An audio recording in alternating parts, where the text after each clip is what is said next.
my dear students, my well-wishers, my viewers, once again this is Vakisar, Dr. Ranjan Sinha. I welcome you all in my classroom, in your new channel RKS Academy Zone. So my dear students of Standard 12th, today I'll teach you English. Earlier I taught you first lessons of English, and today I'll teach you lesson 2, chapter 2. Bharat is my home. Okay? And written by Dr. Zakir Hussain. Clear है?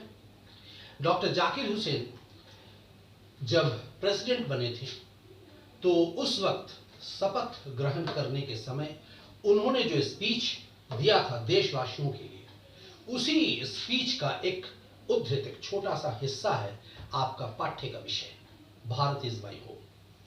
तो चलिए सबसे पहले हम लोग चलते हैं और थोड़ा सा जितना भी हो सके आज क्लास में कुछ पैरास को हम लोग पढ़ते हैं, देखते हैं क्या लिखा हुआ है, फिर लास्ट में डिस्कस करेंगे। ओके, चलिए।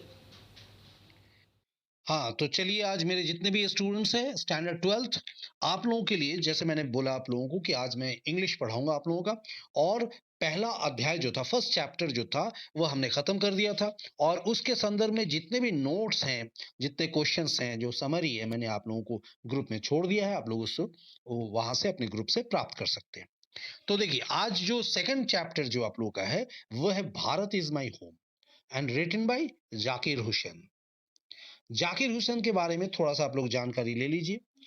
जो जाकिर हुसैन जो है उनका जन्म और मृत्यु का जो काल है वो है 1897 से 1969, यानी 1897 में उनका जन्म हुआ था।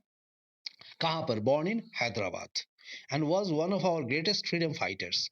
वो हमारे लिए बहुत बड़े एक फ्रीडम फाइटर थे, as well as an eminent educationist, और बहुत बड़े शिक्षाविद भी थे। Doctor Husain became the president of India in 1967, और 1967 में वो डॉक्टर जाकिर हुसैन हमारे भारतवर्ष का राष्ट्रपति भी बने। Earlier he had served as the governor of Bihar. पहले वो बिहार के गवर्नर भी रह चुके थे। Bharat is my home is an extract from the speech he gave in 1967 after taking the oath as president. ये जो भारत इज माई होम जिसके बारे में हम लोग अध्ययन करेंगे, ये क्या है? ये एक उद्धृत अंश है, एक हिस्सा है। कहाँ से लिया गया? वो जो स्पीच उन्होंने दिया था जब उन्होंने राष्ट्रपति का जो शपथ ग्रहण किया, उसके बाद जो उन्होंने ओथ टेकिंग के बाद जो स्पीच दिए, उसी स्पीच का ही कुछ हिस्सा है जो उन्होंने भारत के लिए, भारतवर्ष के लिए, अपने देश के लिए जो कहा था। In his first speech as the President of India, Dr. Zakir Hussain pledges himself to the service of the totality of India's culture.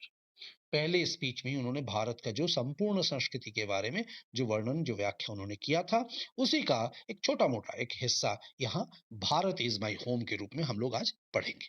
ठीक है? अब देखिए यहाँ जो है ये छोटा सा जो ग्रुप डिस्कशन के लिए आपके पास है, ये सब छोटा एक्टिविटीज है, इसको आप लोग ध्यान में रखेंगे, एक्टिविटीज को आप लोग देखते चलेंगे। अब हम लोग आगे चलते हैं पैरावाइज। ये Bharat is my home. I must confess that I am overwhelmed by the trust my people have placed in me by electing me to the highest office in the land. उनका कहना था कि आई मस्ट कन्फेस, कन्फेस मतलब मैं admit करना चाहूंगा, कहना चाहूंगा, स्वीकार करना चाहूंगा कि आई एम ओवरवेल्म्ड। मैं बहुत ही ओवरवेल्म्ड मतलब मैं सच में हक्का बक्का रह गया, दंग रह गया, खुश रह गया, खुश हो गया।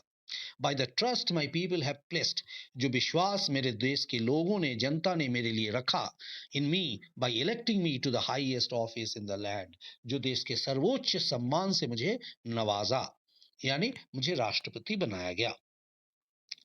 Dr. Radhakrishnan brought to the presidency a mental equipment, a degree of erudition and wealth of experience rarely to be found anywhere. यानी कहने का मतलब क्या है? डॉक्टर राधाकृष्णन जो है ब्रॉट टू द प्रेसिडेंसी, यहाँ उनको प्रेसिडेंसी जो राष्ट्रपति के इसमें जो लाया गया, a mental equipment, a degree of erudition. Erudition का मतलब क्या हो गया? Learning, great knowledge. तो उनका क्या है? यहाँ वो अपना जो शिक्षाविद के रूप में जो उनके पास जो बहुत ज्यादा नॉलेज, ज्ञान जो था, वेल्थ ऑफ एक्सपीरियंस, ये rarely to be found anywhere, वो बहुत कम किसी में मिलता है। इसलिए उनका उनको राष्ट्रपति के रूप में देश के सर्वोच्च सम्मान देकर एक पहला नागरिक के रूप में बैठाना जो है सक्रिय एक कार्य था। मतलब वो करना सच में बहुत सफल काम रहा। During a lifetime devoted to the pursuit of knowledge and truth, अपने पूरे जीवन काल में सत्य के लिए, ज्ञान के खोज में जो वो बढ़े, आगे बढ़े। तो उनका सबसे बड़ा था क्या? डॉक्टर राधाकृष्णन हमेशा मनुष्य में, मानवता में तथा आत्मविश्वास से जीने की प्रेरणा दिया उन्होंने। हमेशा लोगों को यही कहा और यही उनकी इच्छा थी कि सबको न्याय मिले। लोगों के जितने भी देशवासी हैं सबको न्याय मिले। He has done more than probably any other man to bring out the and explain Indian philosophical thoughts and the oneness of all true spiritual values. हमारे जो सारा जो इस पे आध्यात्मिक जो वैल्यूज है, मूल्य है, उसका एक उसका कहने का मतलब था कि उसका सारे का सारांश एक है। फिर जो दार्शनिक चिंतन था उनका सबके प्रति, हर देशवासी के प्रति, हर धर्म के प्रति, हर मजहब के प्रति, वो सच में सराहनीय है। He has never lost his faith in the essential humanity of man. कभी भी उन्होंने जो मानवता, जो सबसे बड़ा धर्म जो उन्होंने माना, उसके प्रति उन्होंने कभी भी अपना विश्वास नहीं खोया। And he himself has never ceased to champion the right of all men to live in dignity and with justice. यानी सीज्ड का मतलब क्या हो गया? मीनिंग जिसको हम बोलेंगे मीनिंग इन हिंदी, सॉरी एक second, has never ceased to champion the right, ceased, एक सेकंड, ये लाइन कहाँ चला? He has never lost his faith in the essential humanity of man. जो आवश्यक जो चीजें थी मानवता के लिए, इंसान के प्रति, वो कभी उन्होंने खोया नहीं। यानी he himself has never cease to champion, कभी उस दौड़ में नहीं रहे कि उसमें आगे रह गए, पीछे, मतलब हैज नेवर सीज, मतलब पकड़े गए, बांधे गए। To champion the right of all men, मतलब champion the right of all men to live in dignity and with justice. सबके प्रति उनका ये रहा कि किसी एक तरफा वो नहीं दब के रह गए, बंद के रह गए। उनका था कि हर जो धर्म है, हर मजहब जो है, इंसान की जो मानवता है, उसको न्याय मिले, उसको जस्टिस मिले। I can only assure you that I enter this office in a spirit of payful humility and total dedication. उनका ये कहना है कि मैं जब अपना ऑफिस, अपना कार्यभार संभालने के लिए अपने कार्यालय में गया, इस स्पिरिट के साथ गया कि प्रेयर, यहाँ क्या था? Prayerful humility. अपना जो कहने का मतलब क्या है? मैं एक मूल्यबोध के साथ, अपने इस चीज के साथ, जिसको हम मतलब विनम्रता के साथ, ह्यूमिलिटी के साथ मैं अपना ऑफिस में दाखिल लिया, एंड टोटल डेडिकेशन के साथ I have just taken the oath of loyalty to the constitution of India. मैं भारत के जो संविधान के प्रति न्याय रखने के लिए एकदम एकजुट था कि मुझे ये रखना है, न्याय रखना है, लॉयल, उसके प्रति मैं लॉयल हूं। इट इज द एक second, it is the constitution of a comparatively new state which its free citizens have. Bharat का संविधान कहने का मतलब of a comparatively new state which its free citizens have for the first time in history given to themselves.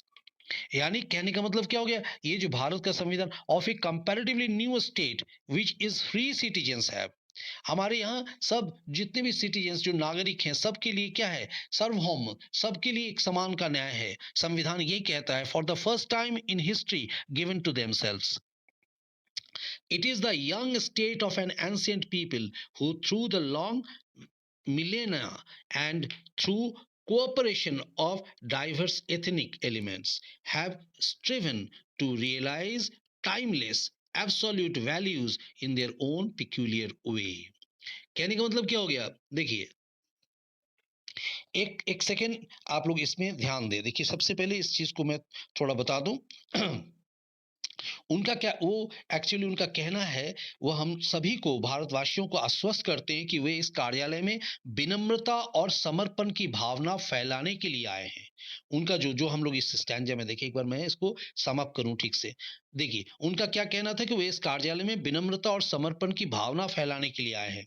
वे शपथ लेते हैं कि सदा संविधान का पालन और खुद को समयहीन स्वतंत्र संस्कारों की सेवा में समर्पित करेंगे जो अलग अलग संस्कृतियों के मेल से बने हैं। यानी उनके अनुसार भूत स्थिर और मृत नहीं है, वह सक्रिय है। यानी उनका कहने का मतलब है सर, जो भी चीज़ चला गया है, वो एलिमेंट्स अभी मतलब चला गया यानी खत्म हो गया नहीं, उससे हमें शिक्षा लेना है, उससे हमें सीख लेना है और वो हमारे लिए क्या है, वो अभी भी सक्रिय है। और मृत नहीं, वह सक्रिय है और वर्तमान को निर्धारित करता है तथा भविष्य की उम्मीद जगाता है। यानी जो भूत से हमने सीखा है वो हमारा वर्तमान को और बनाता है और भविष्य, आने वाले भविष्य के प्रति वो संयम बरतता है, उसको बरतने के लिए कहता है कि हमें क्या करना है क्या नहीं कहना है। फॉर दो सम concrete I pledge myself to the service of those, देखिए इस स्टैंजा में पूरे सारांश समझ लीजिए, service of those values for दो some concrete realizations of a value may become inadequate with the change of circumstances, the value remains eternally valid and precious for newer and fresher realization. The past is not dead and static. It is alive and dynamic and is involved in determining the quality of our present and the prospects of our future. यही चीज है, मतलब उनका क्या कहना है कि मैं, देखिए एक बार अच्छे से समझ लीजिए, मैं इस ऑफिस में, इस कार्यालय में एक विनम्रता के साथ आया हूं, एक समर्पण की भावना लेकर आया हूं और मैं ये शपथ लेता हूं कि मैं हमेशा संविधान का पालन करूंगी और खुद को हमेशा समयहीन स्वतंत्र संस्कारों की सेवा में अपने आप को समर्पित करेंगे। और जहाँ ये जो हमारा जो भारतवासी, हमारा जो संस्कार है, हमारा वो अलग अलग संस्कृतियों के मेल से बने हैं और सभी संस्कृति के प्रति मेरा क्या होगा, मेरा रिगार्ड होगा, मैं उनको मानूंगा एकता के रूप में उनके अनुसार भूत। और मेरा कहना है कि ये जो ये मानते हैं ऑथर, मानते हैं राइटर, क्या मानते हैं, उनके अनुसार भूत स्थिर और मृत नहीं है, वह सक्रिय है, क्योंकि वो जो चला गया वो हमेशा खत्म नहीं हो गया है, वो अभी भी सक्रिय है, क्योंकि उसी का इफेक्ट जो है वर्तमान है और वर्तमान में बैठकर हम वो जो भविष्य जो है वो जो आएगा किस तरह का होगा उसे हम देखते हैं और उसके प्रति हम उम्मीद लगाते हैं। इस क्रम में लगातार नयापन संबंधित राष्ट्र की सभ्यता और नैतिकता का परिचायक है। यानी नए राष्ट्र हम किस तरीके से एक विकासशील राष्ट्र का निर्माण करेंगे, इससे हम समझ पाते हैं। The process of its constant renewal is Indeed, यानी ये जो प्रोसेस है, ये जो प्रक्रिया है, ये जो रिन्यूअल का जो प्रक्रिया है, मतलब उसको रिवाइव करना, उसको आगे बढ़ाना, the process of growth of national culture and national character. It is the business of education as I see it to minister this constant renewal, and I may be forgiven the presumption that my choice to this high office has mainly यानी अनुमान, प्रेजम्पशन मतलब जो हमारा अनुमान क्या है, the process of its constant renewal is indeed the process of growth of national culture and national character। राष्ट्रीय जो संस्कार, संस्कृति है और राष्ट्र का जो चरित्र है, ये एक रिन्यूअल है जो हम भूत से सीखे हैं, जो वर्तमान में अप्लाई कर रहे हैं और जो हमारा भविष्य होगा उससे जो हम उम्मीद लगाएंगे, तो ये ग्रोथ है, एक तरह का बढ़ना है, वृद्धि है। It is the business of education, यही तो शिक्षा का जो व्यापार का एक रूप है। As I see it, to minister this constant renewal, and I may be forgiven the presumptions that my choice to this high office has mainly, मेरा अनुमान कि हाई ऑफिस जो है वो क्या करेगा इसी तरीके से चलेगा, एंड मतलब भेदभावहीन होकर चलेगा, सबको एकजुट कर कर चलेगा। If not entirely been made on account of my long association with the education of my people, और खास करके चूंकि वो शिक्षाविद रहे हैं, तो शिक्षाविद होने के नाते लोगों के साथ उनका जो कनेक्शन था, इस हेतु उनका ये कहना है कि खास करके मेरा ध्येय, मेरा ध्यान उस तरफ भी जाएगा, एडुकेशन के प्रति। I maintain that education is a prime instrument of national purpose, मैं एडुकेशन को, शिक्षा को एक मुख्य जो इंस्ट्रूमेंट के तरह, यानी उसको मैं एक मुख्य रूप से, वाद्य इंस्ट्रूमेंट मतलब वाद्य मतलब यहाँ वाद्य नहीं है, मुख्य एक मतलब हिस्सा मानिए जिसको, of national purpose, and that quality of education is inescapably involved in the quality of the nation, अनिवार्य जिसको बोलते हैं। यानी पढ़ाई, विद्या, शिक्षा ये अनिवार्य हिस्सा है देश के विकास के लिए, जिस पर मेरा ध्यान प्रमुख रूप से रहेगा, उनका ये कहना था। आया समझ में? तो क्या कह रहे थे कि उनका जो मतलब वो खुद चाहते थे कि स्वयं को भक्तिपूर्वक सेवा की भावना से देश की अपूर्व जो हमारा सभ्यता को समर्पित करते हो अपना पूरा कार्यभार वह बिना किसी भेदभाव के देश की शक्ति उन्नति राष्ट्र कल्याण कल्याण किसी भी कीमत पर करने के लिए खुद को समर्पित करते हैं और वे क्या कहते हैं कि भारत उनका घर है उनका ये मानना है कि भारत जो है I therefore pledge quality of the nation यानी भारत हमारे लिए घर है I therefore pledge myself to the loyalty of our past culture इसीलिए मेरा पूर्ण जो है लॉयल्टी जाता है सकते मेरा पास्ट कल्चर जो बीता हुआ जो संस्कृति हमारा है जिससे हमने सीखा है उसके प्रति मैं लॉयल हूं from wheresoever it जहां से भी आया हो may have come and by whomsoever it may have been contributed and may have come जहां से भी आया हो जिस तरीके से by whomsoever it may have been contributed और किसके द्वारा ये आगे बढ़ा है ये इसका जो है ये मुझे नहीं है मेरे पास जो है उसको लेकर मैं आगे बढ़ूंगा कहाँ से आया किसने इसको आगे बढ़ाया ये हमारे लिए एक जानकारी की विषय है I pledge myself to the service of the totality to my country's culture और भारत के जो भारत चूंकि मेरा घर है तो भारत के सभ्यता भारत की संस्कृति इसके ऊपर मैं संपूर्ण रूप से इसकी पूरी सेवा अपने को समर्पित करना चाहता हूँ I pledge my loyalty to my country irrespective of religion or language I pledge myself to work for its strength मैं पूर्ण रूप से अपने आप को समर्पित करना चाहता हूं इसके कार्य के लिए इसके ताकत बढ़ाने के लिए देश की क्षमता बढ़ाने के लिए for its strength and progress विकास बढ़ाने के लिए and for the welfare of its people और हमारे देश के जनता की भलाई के लिए विदाउट डिस्टिंक्शन ऑफ कास्ट और बिना किसी भेदभाव का न जाति का न रंग का न किसी विश्वास का कास्ट कलर और क्रीड कोई भी इस तरह का भक्ति भाव से मैं अलग नहीं हूं किसी से भी सब मेरे लिए एक है the whole of Bharat is my home पूर्ण भारत संपूर्ण भारत मेरा घर है और सब मेरे फैमिली मेरा परिवार है and its people are my family आया समझ में the people have chosen to make me the head of this family यही जनता यही लोग हमें चुना है घर के सबसे बड़ा मुखिया के रूप में यानी राष्ट्रपति के रूप में फैमिली फॉर सर्टेन टाइम एक निश्चित समय के लिए तो मैं इस निश्चित समय काल में पूर्ण रूप से देश के प्रति समर्पित रहना चाहता हूं देश के हर देशवासी के प्रति समर्पित रहना चाहता हूं क्यों क्योंकि ये भारत मेरा घर है it shall be my earnest endeavour endeavour मतलब ये मेरा कोशिश है प्रयास है it shall be my earnest endeavour आंतरिक प्रयास है to seek to make this home strong and beautiful इस घर को बहुत ताकतवर और खूबसूरत बना दूं a worthy home for a great people engaged in the fascinating task of building up a just and prosperous and graceful life ऐसा घर बनाओ जहां यहाँ पर हर चीज खुशहाली दिखे लोग रोचक मोहक हो घर को देखकर लोग सबका मन ये भाए और इसमें एक उन्नति का विकास का एक प्रगति का मार्ग हमेशा खुला रहे एंड ग्रेसफुल लाइफ